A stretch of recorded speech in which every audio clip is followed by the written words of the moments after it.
Hi, I'm Captain Nolte, and welcome to this edition of Behind the Badge, your behind-the-scene look at what's going on with the Wichita Police Department.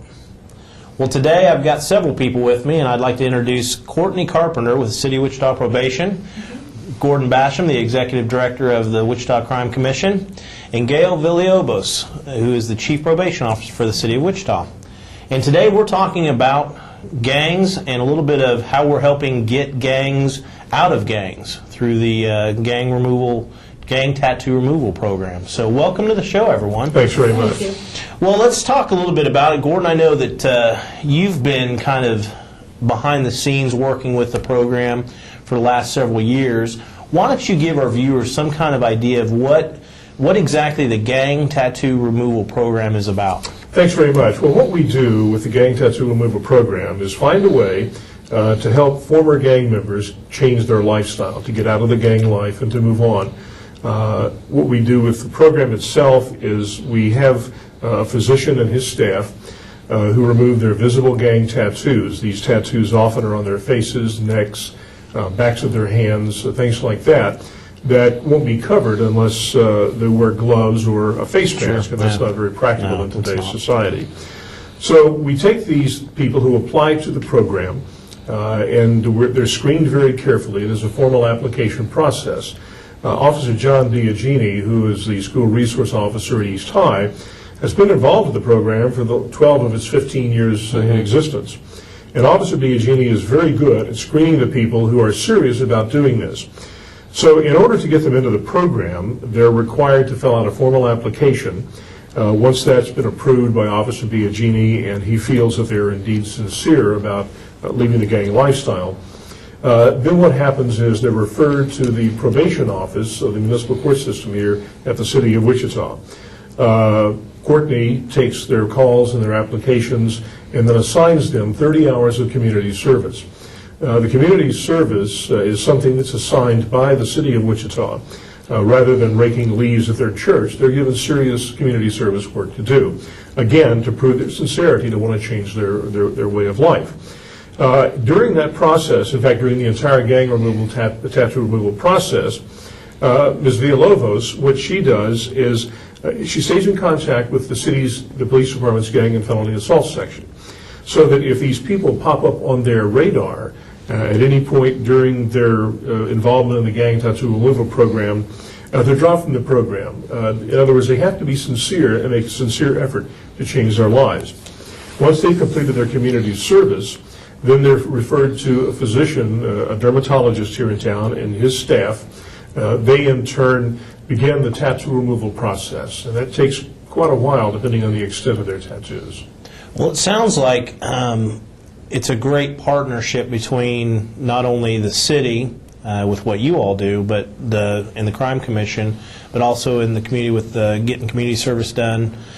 Courtney, can you tell us a little bit about the community service that these individuals are involved in? Sure. When they call us and are referred to us, we let them go to only non-profit agencies. It has to be a non-profit agency.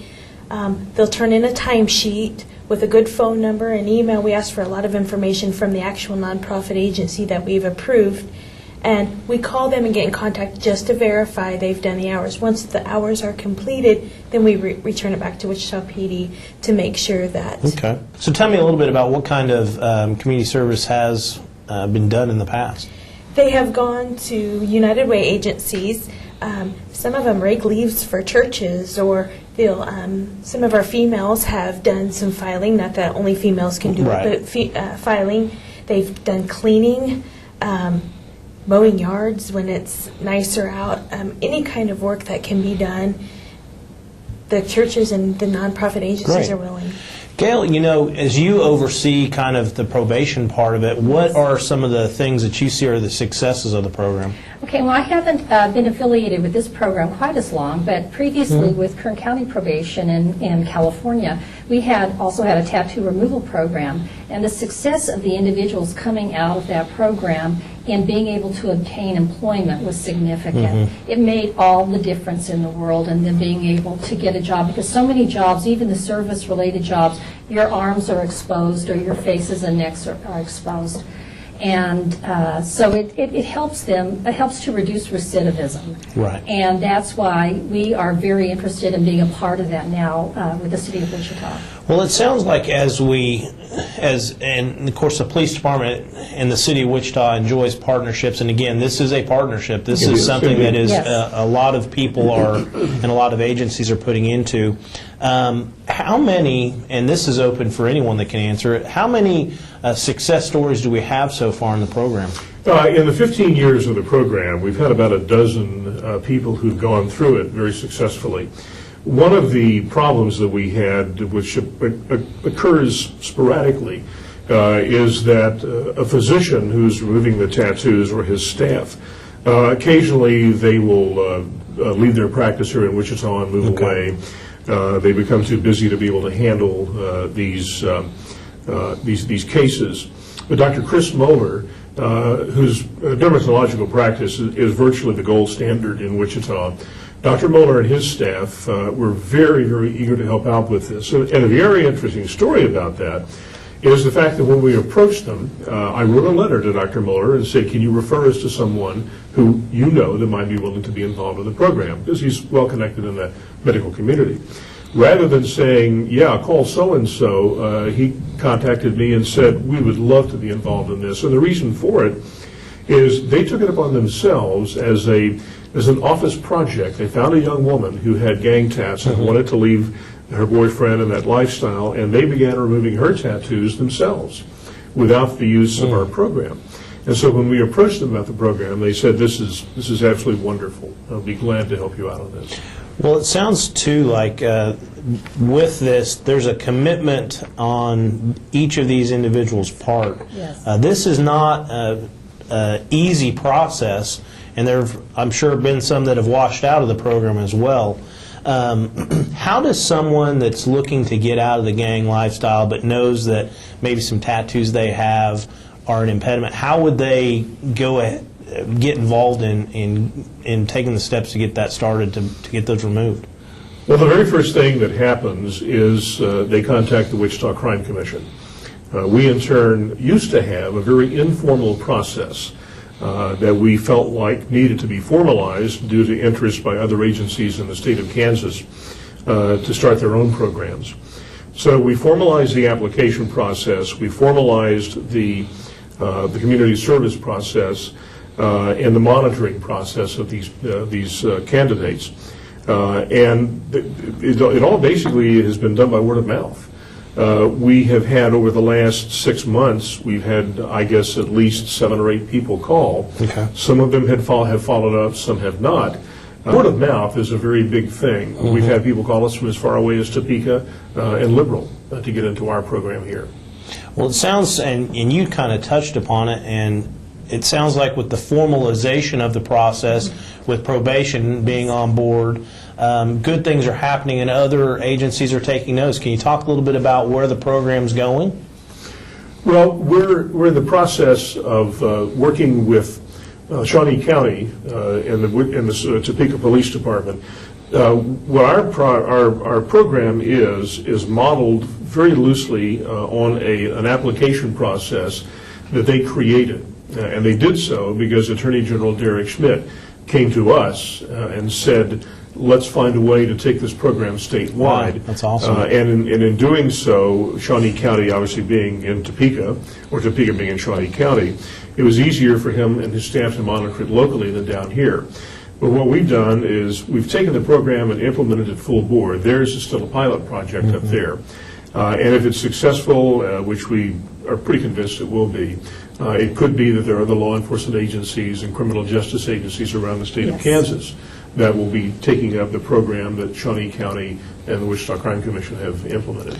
Well, and I think it goes to, and I don't want to leave out any of the partners, but from the probation standpoint, you all see these individuals kind of on a regular basis, and you all understand that there has to be probably some help to get people out. So how important is it to have a program like this kind of in your bag of tools to really help get people out?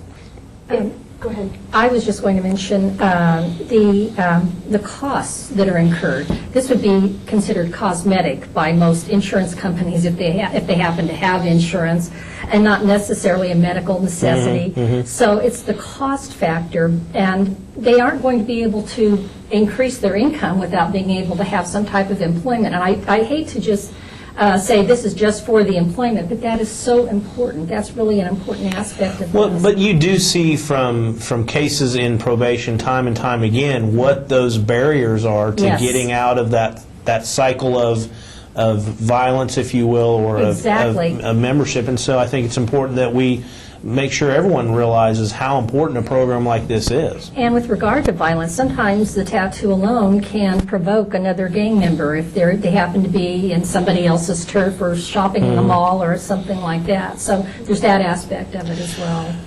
Well, I think that this is an exciting program, and I'm glad that we're able to put some light into what you all are doing. And of course, from the police department standpoint, we value the partnership and we value the help, and it's nice to have this out there. Well, I will say one thing very quickly, and that is that the most consistent long-term partner over the last 15 years has been the Wichita Police Department. Without the department, without its officers, this would not have been a success at all. Well, let's talk a little bit about how do you screen applicants that come through in terms of, we know the probation piece is you guys are working on getting them to commit to doing the community service, but Gordon, maybe you can talk a little bit about how do you screen out what tattoos are removed and what qualifies, and give us an idea on that. Well, and I'm sure that Gail can comment on this as well. The big thing that qualifies someone for the program is that their tattoos have to be visible to the public and have to be an impediment to their getting a gainful employment. Okay. And most of those tattoos are things like teardrops on their face, which are associated with gangs. There are gang signs, or there are gang names on their hands and face and neck. Anything that relates to a gang is fair game for the tattoo removal program. And once you go beyond the wrist, usually the arms can be covered by a shirt or whatever. So it's the visible tattoos. The length of time it takes to remove these tattoos varies on how extensive they are, what kind of ink was used, and how deep that ink is embedded into their skin. And the way it works is they go in for a treatment on the tattoo, and it may take multiple treatments on just one tattoo. And then a month later, after the skin has had time to rest and recover, they go back for another treatment. So it's a long process, but it's one that's worthwhile, and we feel like with Yes. Gail's experience, it's one that's important to acknowledge. Yes. The candidates for gang tattoo removal have to be on the radar of the gang and felony assault section with the Wichita Police Department. Well, and that kind of ties into what we're trying to do as well, working with probation, is identify those key gang members that are creating maybe a little bit more of the problems. And it's so easy to enforce, but a lot of times I think we need to also help identify ways to get them out. So this is a great program to do that, and it sounds like through the efforts of everyone, we're trying to target those people that are key candidates to get them out. And I know that you've had quite a bit of success in Yes. California with this program. Yes, very and getting successful. long-term people out. True, and again, it is remarkable how much just having a job, a regular source of income, not only as income, but also for their self-esteem. And having that removed, it opens a new world for these people who truly do want to change. And I think the point is that these candidates are candidates that have proven they want to change, they want to improve their life. And this is a key opportunity for them. Well, I want to thank everyone for being here today and just kind of giving a view on what it is that you guys are involved with to help the Wichita Police Department out. And the City of Wichita is trying, and Gordon, thanks for your help. You're very welcome. Glad to be here. Well, thanks for taking your time out to watch the show. We'll see you next time.